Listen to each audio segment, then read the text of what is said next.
right. Hi, everyone, and welcome to the Neil Haley Show. I'm just excited as can be about the great guests when I get to tape for 2 hours, and every week, the Neil Haley Show.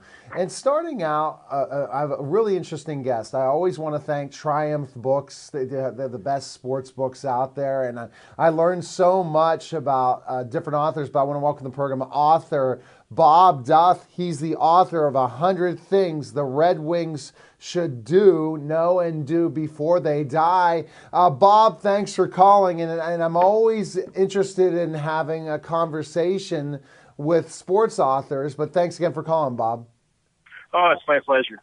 I tell you, let's start off with basically one thing to mention in this book. Now, the Red Wings and the Penguins, I'm sure that it maybe didn't make it into the 100 Things, was the Penguins' big win against the Red Wings. I had to bring that up for our Pittsburgh fans. Did it? No, I don't think that made it on the list. Watching the Wings lose the Stanley Cup isn't one of the 100 things that I think a Red Wings fan wants to do. But there is one unique little item with a Pittsburgh connection. For years, Paul McCartney on his acoustic guitar had a Red Wings logo. And the reason that happened was he played Olympia Stadium when he was in the band Wings, and Olympia Stadium usher gave him a Red Wings logo at the end of the concert, and he affixed it to his guitar. Well, many years later, it just happened that Paul was one of the first acts, I believe maybe even the first act, to play a concert at the Consol Energy Center.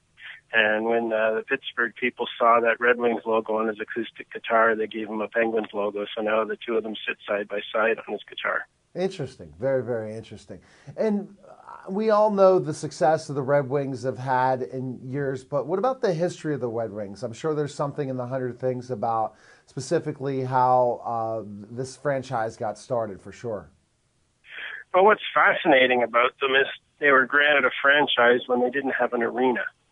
They had guaranteed that Olympia Stadium would be built, but as it turned out, they were a year behind schedule. So the 1926-27 season, the team was then known as the Detroit Cougars, because what had happened was there was a major pro league in Western Canada, and the team called the Victoria Cougars in that league. Well, to fill out their roster that first season, the owners of the Detroit franchise simply bought the majority of the Cougars roster and decided to keep the name. So that's why they started out as the Cougars. They figured with with the Tigers already in town, and then eventually the Lions would come along. That whole cat scene was something that seemed to fit Detroit. But anyway, since they didn't have an arena, there was no other arena in the Detroit area that they could use.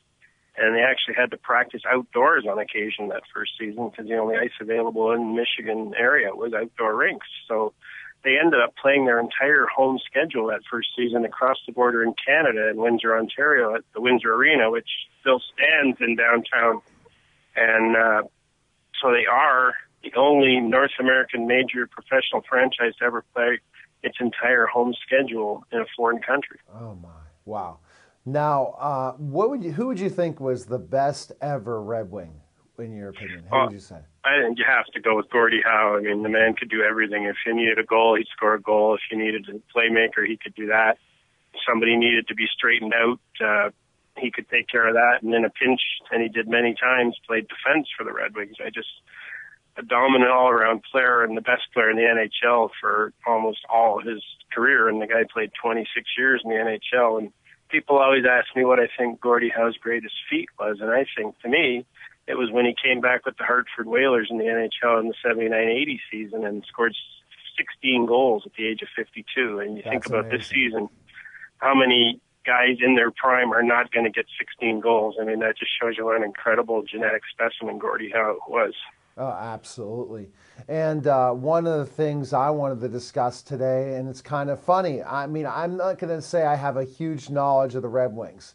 I guess because our rivals are always the Flyers and the Rangers and different things, but all we can remember, is that Stanley Cup. But the whole Russian invasion, and there was a 30-30 special on ESPN that really got involved at the end of with the Tisov and things like that.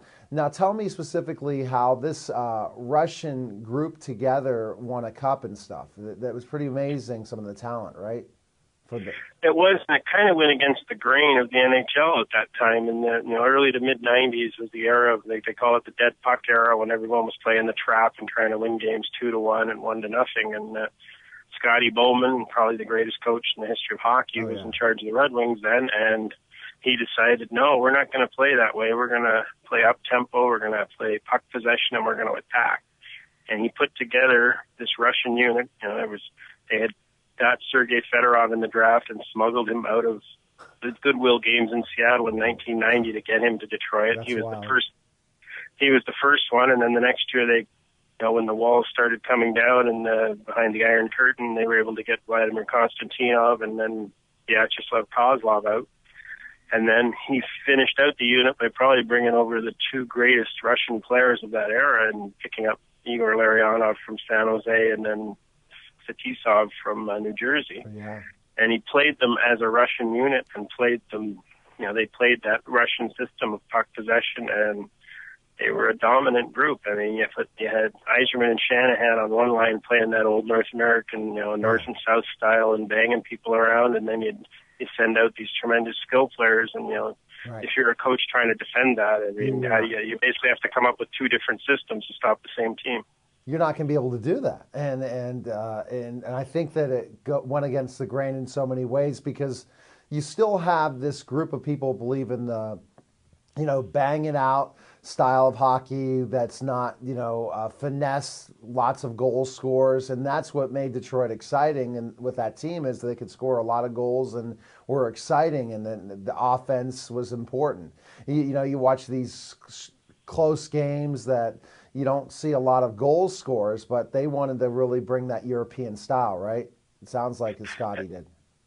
And then one of the things the players told me that they loved about Fetisov, I mean, this was a guy who was 40 years old at the time, and he would, in that era, the defensemen were basically trained get it off the glass and get it out of the zone and make the puck battle in the neutral zone. Well, Fetisov was old school, and his theory was make a pass, a tape-to-tape pass, and he would take the hit to make that play. And the forwards appreciated him so much for that, because the game at that time, the forwards were the ones taking the beating because, as I say, the puck was shot into the neutral zone and then the fight was on. And so by him making a tape-to-tape pass, they were moving their feet and they had the defense backpedaling. So it was not only took the battle out of the neutral zone, it forced the defensive team to backpedal and not play the trap. Exactly. And one of the things you met in the 100 Things is why Chelios is the greatest born American player. You made that case. Tell us about that, Chris Chelios. Mm-hmm. Now, if you ask any American player of the last 20, 25 years, they all bow in reverence to Chelios. He's the king as far as they're concerned. And I think as much as it's about talent, it's about leadership. I mean, Chelios, has similar qualities to Gordie Howe. He was able to excel in the NHL for over 2 decades, and was a dominant player, and a guy who was probably, if not the most hated visiting player in Detroit when he was a Blackhawk, certainly in the top 2. And when he came here, it was kind of like I don't know, it would be like I'm trying to think of like Claude Lemieux almost coming to the Red Wings. I mean, this guy was reviled in Detroit, and he admitted that. It's funny, he wrote a book himself, and he was telling me he was doing a book signing, and he said so many people come up to me and tell me how much they hated him. And he said, well, that's okay. I hated you guys just as much. Well, again, we're talking to Bob Deff, author of 100 Things the Red Wings Should Know and Do Before They Die. And I think that when you were asked to be part of this book, it was pretty cool, because you think about specifically coming up with 100 things with this storied franchise that's the Red Wings. That must have been fun, kind of working with your co-author to come up with those 100 things, wasn't it? And there's so many unique things with the Detroit franchise that have never happened to other teams. They had a player their first season by the name of Jim Riley, who I'm sure 99% of hockey fans have never heard of. Well, Jim Riley was the only, and remains, of course, the only player to play in the NHL and also play Major League Baseball. Oh, really? Wow. And he played for the Washington Senators and St. Louis Browns, and also played in the NHL with the Red Wings and the Blackhawks. So he's the only guy that's ever done that. Another thing I found that was kind of fun was Tom Matty. You'll probably remember the old Baltimore Colts running back. Yeah, I've interviewed him. Yeah. Yeah, his dad actually played for Detroit in the 29-30 season, and I called Tom and asked him about it, and Tom actually had some memories of his dad at the end of his career. He played mostly in the minor leagues, and Tom told me that hockey was the sport he would have loved to have played, but it just, growing up where in Ohio, it just wasn't a big sport then, and he ended up gravitating to football, but he actually played a lot of hockey. His mom was Canadian, and there was that real hockey roots in his bloodstream. Told me he played some club hockey at Ohio State, and then when he was with the Colts, he used to skate with the Baltimore Clippers, the old AHL team. Oh my! And there was a plan afoot to have him suit up for a game because the Clippers were thinking, geez, if we put a Colt in the lineup, we'll pack this place. And when Carol Rosenblum, who was the owner of the Colts at the time, got wind of it, he said, absolutely not. Interesting, for sure. What would you say would be your favorite of the 100 things that kind of you discovered through research and stuff like that? Well, probably, again, one that a lot of people don't know about, but I mean, fascinating. It was like a real-life version of The Longest Yard in 1953-54 season. The Red Wings traveled to Marquette State Prison and played a game against the convicts.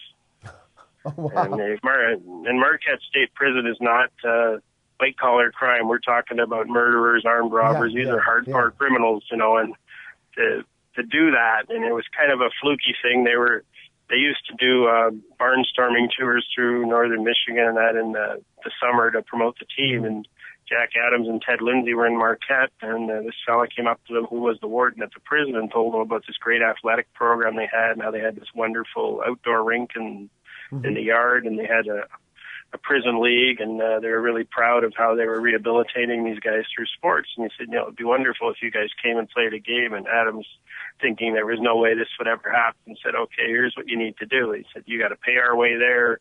You got to do this. You got to do that. You got to guarantee this. And he gave him all these outrageous demands, thinking he'd never hear from the guy again. And sure enough, a couple months later, it's all set. And Adams said, no, I'm a man of my word. We got to go. That's fantastic. And they would go on to win the Stanley Cup that year. So, I mean, you're set the Stanley Cup champions into a prison to play against hardcore criminals. That's cool. And again, the 100 things the Red Wings should know and do before they die. You can find information at Triumph Books and also other places. Bob, do you have any place to find information on you? Or you can go? Oh, I have my own blog, Duffer's Dabbles, on the Windsor Star website. That's got a bio of me. You can follow me on Twitter at Ask the Duffer. All right. Well, fantastic, Bob. I enjoyed the discussion. Learned something new about the Red Wings, but you liked how I was able to throw in that Penguin dig at the beginning of the interview. But I really learned a lot, and best of luck to you, and best success on the book. So thanks again for calling, Bob. Oh, you're always welcome. Take care. Okay. Bye-bye. Okay. Bye-bye. You're watching the Neil Haley Show Author's Corner segment, and when we get back, another exciting guest. We'll be back in just a moment.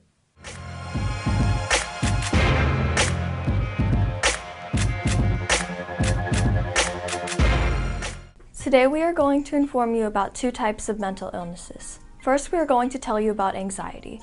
Everyone experiences anxiety at one time or another. However, when the anxiety interferes with your life, it's time to consider seeking help.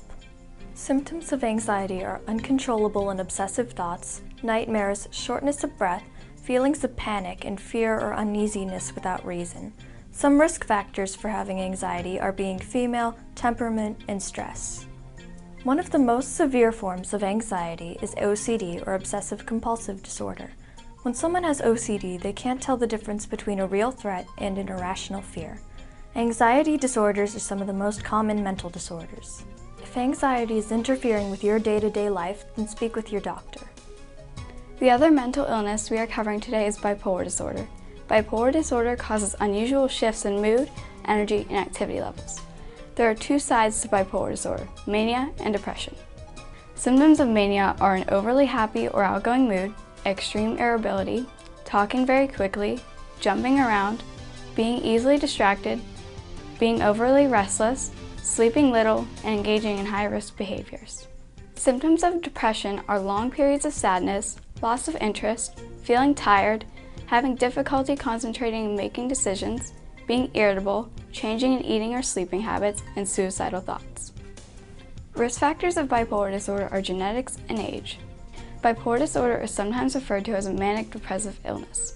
If you feel that you or a loved one has bipolar disorder, speak with your doctor. For more information on these mental illnesses and more, visit nim.nih.gov.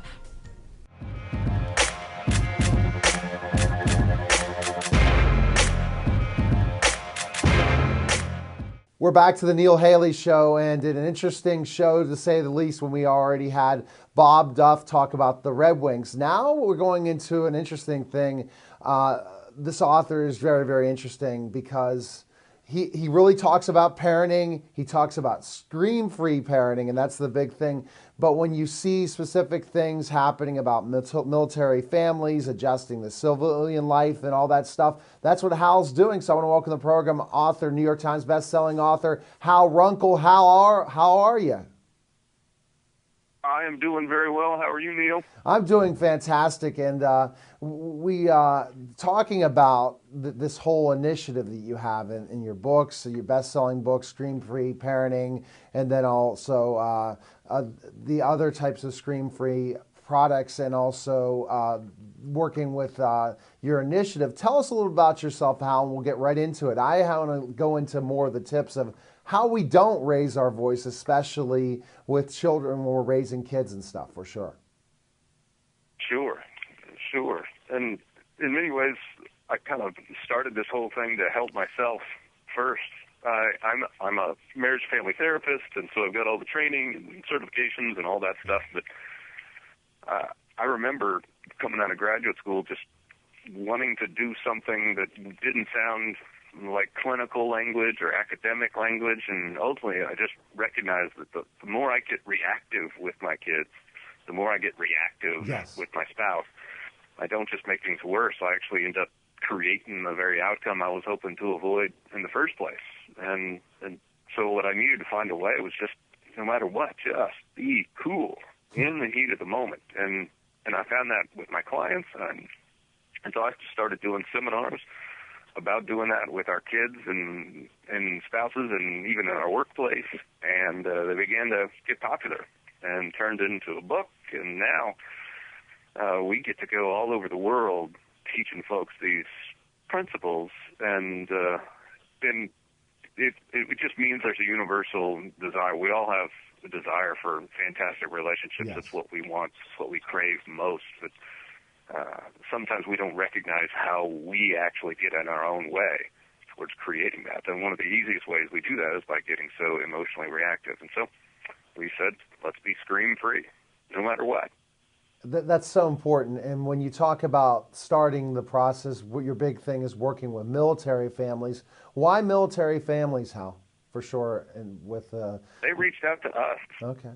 You know, I had this best-selling book, and I was going around speaking everywhere and doing a lot of TV shows and stuff, and they reached out to us. And so since then, I think that was like 7 years ago, but since then we've made visits, over 150 visits to military installations all over the world. And it's been such an amazing honor. We worked with tens of thousands of families, but these families, you know, we Americans sleep underneath a blanket of security that they provide by willingly sacrificing their lives, and it's not just their individual lives. In so many ways, they sacrifice their family life. You know, I meet so many people, and I hear so many stories, and people 8 deployments in 10 years. How does a marriage survive that? You know, the divorce rates are unfortunately through the roof. I know. When they're going through multiple deployments, which is totally understandable. But, you know, we've all heard about suicide and stuff. One of the things I love about the movie American Sniper is what it helped us define, I think, because they did a really good job of showing what's happening on the inside. I think Bradley Cooper did a fantastic job because it's helping us expand our definition of wounded warrior. Yeah. Oh, yeah. Because this guy wasn't physically hurt. Mentally. But see it. PTSD and all those different things. So let's talk a little about, and we're going to provide some tips for our families that are not military, but specifically enough what you see with moms or dads who come back from being on deployment and how they deal with civilian life and parenting and relationships. What types of things do you see, and how do you have to break those? Go ahead. Go ahead, Hal. There used to be an amped up is the deal, and they have to adjust to that environment. So let's say the man is overseas, he's got to be amped up and be constant on alert, and that is a way of being. It's incredibly hypersensitive to anything and everything going on around you. And she, while she's at home, she has got to do so much completely on her own while trying to push back emotionally the whole deal that at any time I could get the phone call. At any time, I could drive home from the grocery store and see the car parked out in front of the duplex, and I know that car. It's the one that's bringing the bad news because they've seen it happen. And then when they come back, they're just different. They're just changed. I mean, obviously, physically wounded warriors or traumatic brain injury stuff, I mean, that you deal with that forever. But even those that haven't, the PTSD is very, very real, and there's just things you can't unsee. And so we I mean, story after story of guys waking up choking their wives, guys waking up, they're on patrol in their house when they're asleep, and so we are taxing these families and asking them to do more in many ways than any Americans have ever asked their military to do. We're talking about the longest continuous war in U.S. history. And we've never had this many married members, and we've never had this many repeat deployments. But also one of the things that doesn't get talked about a lot is, in World War II, it was 4.5 years, and we lost, 500,000 people. Well, now it's been all this time, but we've only lost 10,000 or so, or less than that, because now we were able to save them with injuries that used to kill them, but now they have to come back and deal with these injuries. Neil, I was at Fort Hood a few months ago, and talking to a group on parenting teenagers. Okay, and there's a guy there. He's got a titanium leg, and I don't want to be too graphic here, but half of his face was missing. Just caved in, just gone, right? But he's now walking around and he's healthy. But when I talked to him afterwards, all I wanted to do was talk to him about, how are you doing with your injuries? And he's like, thank you for that concern. I got plenty of people talking to me about that. But I'm here because I'm still a dad. And that's the important thing. He sees the importance of being a dad and how to deal with those things, for sure. And so here's what we've been able to do is let them know, look, what made you a success on the battlefield was your ability to keep your cool in the heat of the moment. And that's exactly what your family needs you to do now, is learn to keep your cool in the heat of the moment. When it's the witching hour, 6 o'clock, and dinner's not ready, and everybody's tired and hungry and at each other's throats. Your ability to keep your cool will define how your family goes. When your spouse is angry and upset that at the Army and this choice that you guys made to join, and she doesn't want to do it anymore, your ability to keep your cool and listen to your spouse will determine that. And so they get it. I mean, snipers, that's one of the things they show in, American snipers. They got to have this amazing calm their breath, their heart break down, right? But that's what makes you a success in that arena. It definitely makes you a success, Hal. And when I think about this, kind of equating this to regular parenting, the same things happen, but not in the same scale. But the dad, if he's working a lot and he gets home, and mom's a stay-at-home mom, or two working parents, but the dad still gets home later, how does he respond and not try to take over, but be there to take over? And that's part of the whole relationship thing. Is he going to help empty the dishwasher, put the kids to bed, do specific things, but not blow up at anyone when maybe the high tensions are there. So screaming free. When you don't scream, what happens, Hal, that kids are more willing to listen to people if you don't scream? Explain that. Yeah, to we us. have this. It's interesting. I'll speak in front of a crowd of 10,000 people, right? And I will just start to speak softer, Yes. right, and slower. And it's amazing. I'll say, look what happens when I speak softer. You're paying more attention than you were before.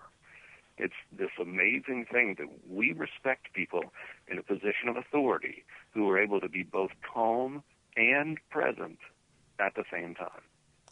That they're in the midst of it, right? Yes. I'm in the kitchen, right, when everything's going crazy, and I'm paying attention to everything, Mm-hmm. but I'm not freaking out or trying to control anything other than me. Yeah. And it has this amazing effect. It's infectious, but it's the hardest thing to do. It's probably it's so difficult because you go into the midst of everything. You're used to all day, specifically, trying to put up fires or different. I'm just looking at my position as an entrepreneur, how I get home and I take over, but then one bad little thing happens and I could blow up. Like, oh my gosh, I was here during the day, keeping everything in order. You guys get home, I go and work later in the day, come home, and how do I stay from scream free? It's interesting. We look at punishment, how we look at, corporal punishment. We look at specifically yelling at kids. If you're consistent, put them in a timeout, explain to them why they've done something wrong, understand rules and regulations. You're in a much better situation, aren't you, Hal? And then screaming or hitting, get there, right? And the only way you can get there, and this is what we tell folks: if you want to be scream free, the only way you get there is if you make that your number one priority. That no matter what, I'm going to stay cool, and no matter what, I'm going to even be a good parent. No, I'm not even going to think about that. I'm just going to think about keeping my cool because that enables me to be consistent. Well, because I see things for what they are. I don't see them as any bigger than they are. We freak out when we see the moment and we think it's some threat to the whole foundation of the family. We think, just my wife coming home, telling me that a guy hit on her, and I could say, oh my gosh, I'm freaking out and see this as the beginning of the end. Or I can keep my cool and say, well. Exactly. Oh, wow, Hal. Where's the best place we can find information on you and learn more about you? And go to a website, and also we can find your books. Yeah, website, screamfree.com. You can buy the books anywhere. They're available, Amazon and bookstores everywhere. But screamfree.com. We are a nonprofit organization, and so we've got so many free resources available. Because all we want to do is help people stay cool so they can learn how to handle any moment in the moment. And you can find everything you need to do that on the website, screamfree.com. All right, well, Hal, fantastic. Best of luck to you. I hope everything goes really well, and we'll talk soon and maybe have you back on and provide some more parenting tips. So thanks again for calling, Hal. Thanks, Neil. All right, take care. All right, that was the Neil Haley Show. Great show, two very interesting guests. You can go to my website, toldtutor.net, for more information. Twitter, Told Tutor, Neil S. Haley. Facebook, LinkedIn, Neil Haley, Instagram. And we'll talk next week on the Neil Haley Show. Good day.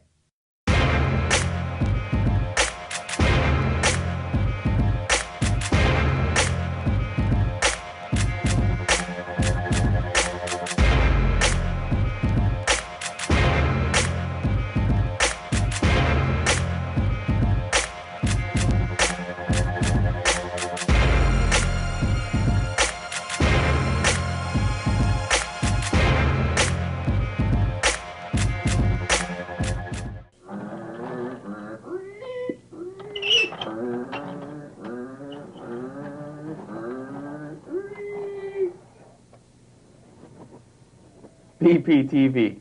Come volunteer. If it wasn't fun, I wouldn't be here.